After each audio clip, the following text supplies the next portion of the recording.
God damn. Why do I do this to myself? Why? Why? What's going on, everybody? My name is Mike Brown, aka Review King MB, and I just got done watching Gotham Knights. This is season 1, episode 10. Fuck, I've watched 10 episodes of this goddamn show. The episode is entitled Poison Pill.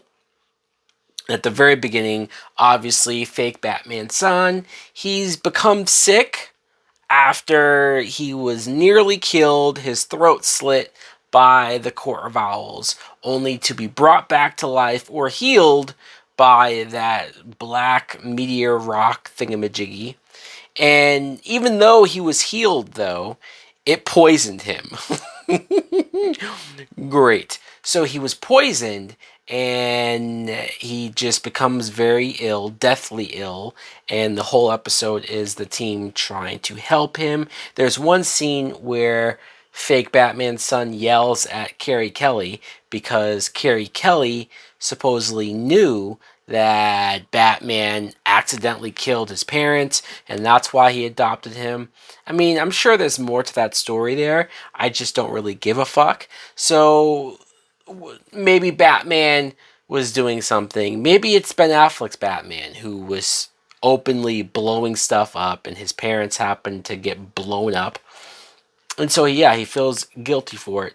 There's also another scene where fake Batman's son has a, quote, last meal with Joker's daughter. And it's there where she's the one that tells him, oh my god, you're getting really bad. She sees that his chest is all swelled up.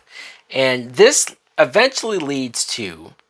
Because later on, there's a scene where fake Batman's son is with Stephanie Brown, and he kisses Stephanie Brown.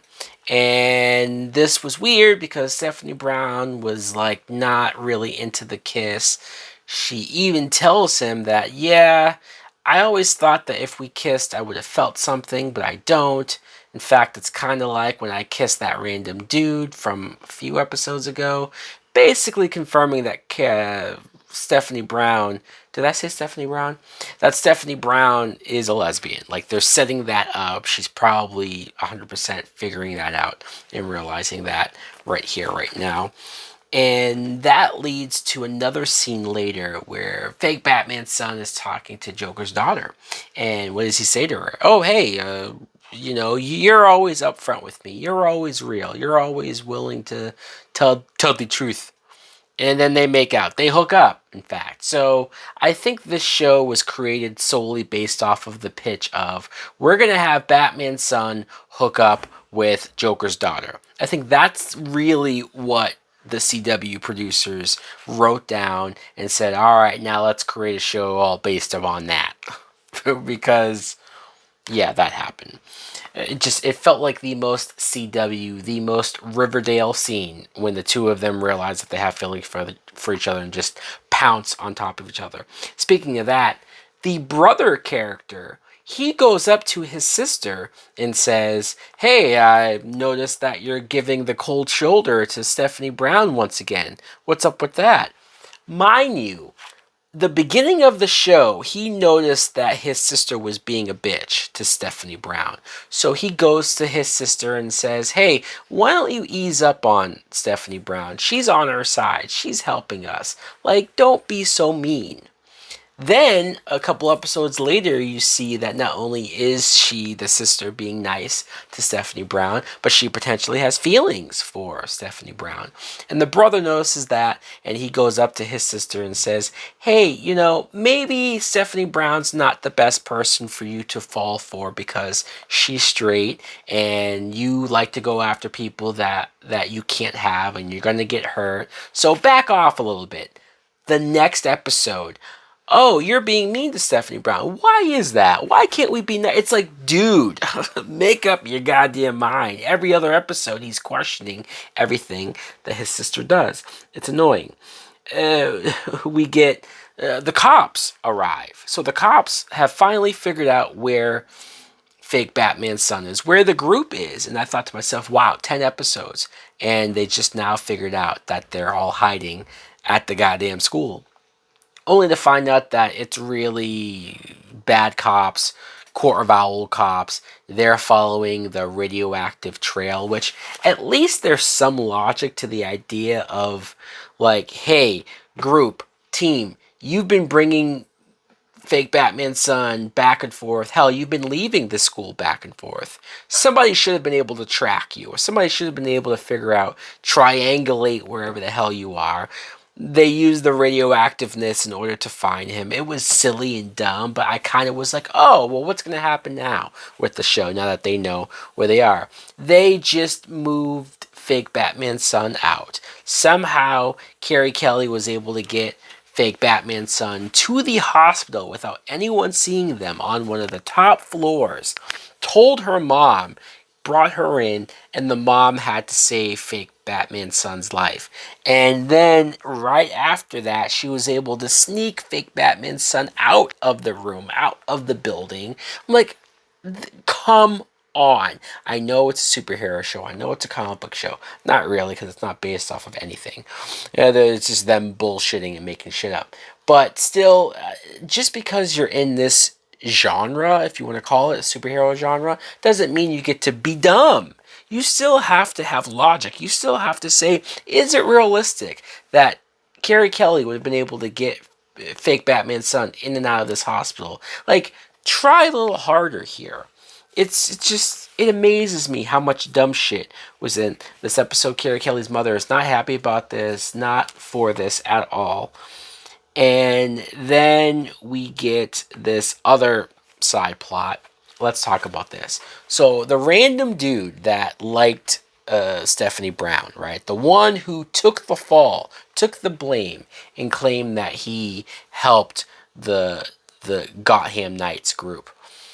He finds a mask in the safe and realizes, oh shit, my father is into some fucked up stuff. He talks to Stephanie Brown. She tells him everything about the Court of Owls and that your father is like the head of it. And this guy's acting, this random guy's acting, the son of the senator, he's so terrible. The scene that he has with Stephanie Brown where he's like, oh my God, I should call my mother and we need to get out of town. And Stephanie Brown says, no, you can't do that. Like, it's going to be obvious. And he goes, well, what are we supposed to do? What do you want me to do? Am I supposed to tell my mom that, hey, I think dad's a... Like, he's so monotone and so under-delivered in a very heightened and crazy situation. He's so understated with his acting. He's fucking terrible. He's god-awful.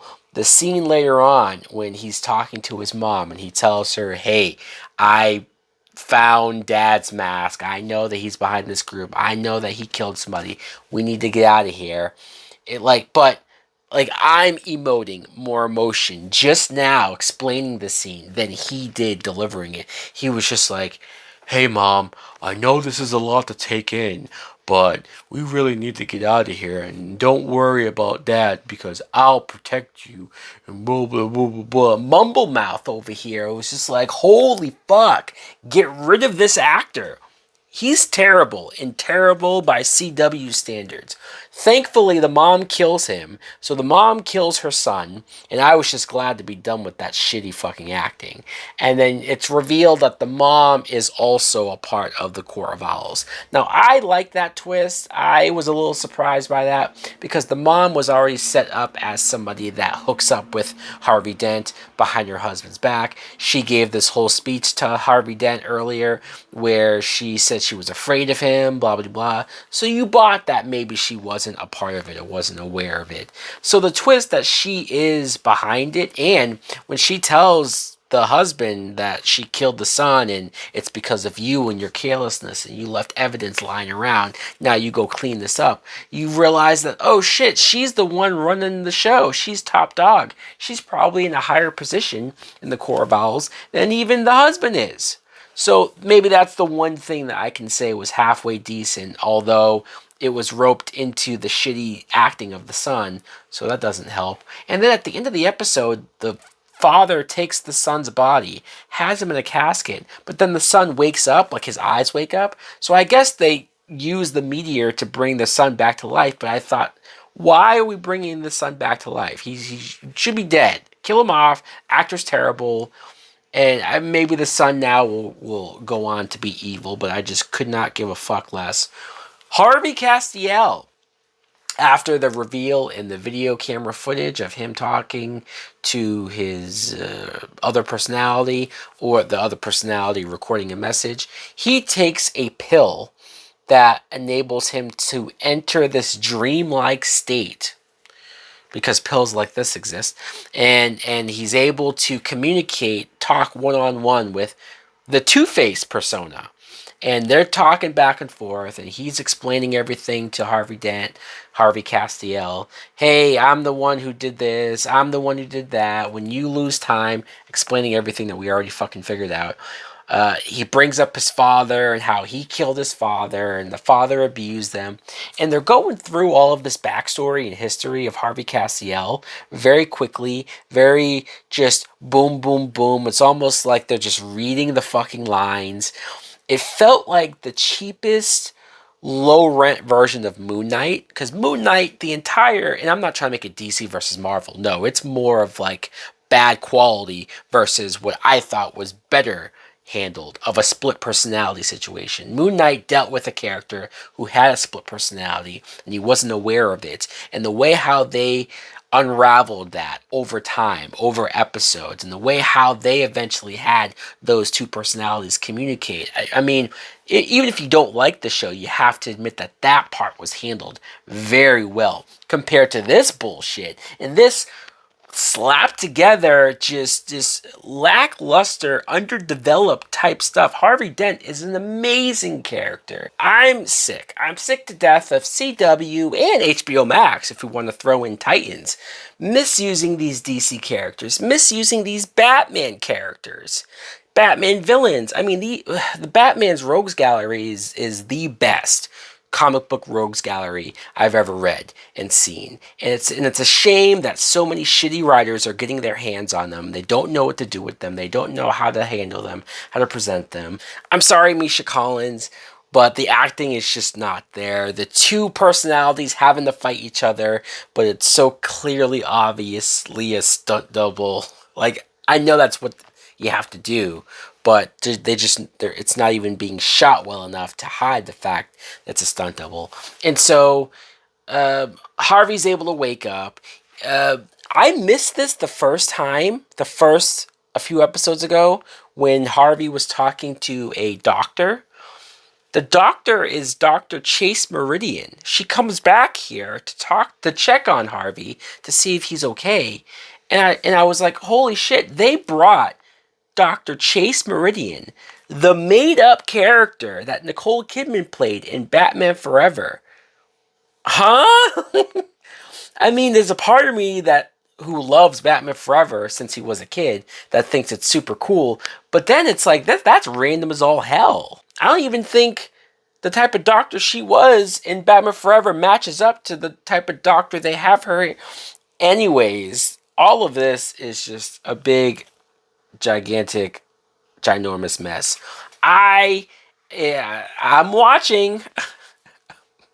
Let me know in the comments below, what did you think of this episode? If you're even watching this episode, if you've even gone this far with this show, I wouldn't be surprised. There are 3 episodes left. I am begging and pleading for CW to cancel this show. And I've never done that before. I've never asked CW to cancel any of their DC shows, any of their Arrowverse shows, even the really bad ones like Batwoman and Black Lightning. I lost interest in. Even those, I never said cancel it. I just stopped watching, and I let those fans appreciate this. This is something that I don't even want to stay on the air, whether I watch it or not. It doesn't deserve the multiple seasons. It doesn't deserve the Batman lore. Hell, me watching this now makes me want to go back and rewatch Gotham, the show Gotham on Fox, and I'll still have my problems, but man, does a shittier show make you retroactively look at something else and say, was it that bad? Was I too harsh on Gotham? Thanks for watching. Like, comment, subscribe. Later.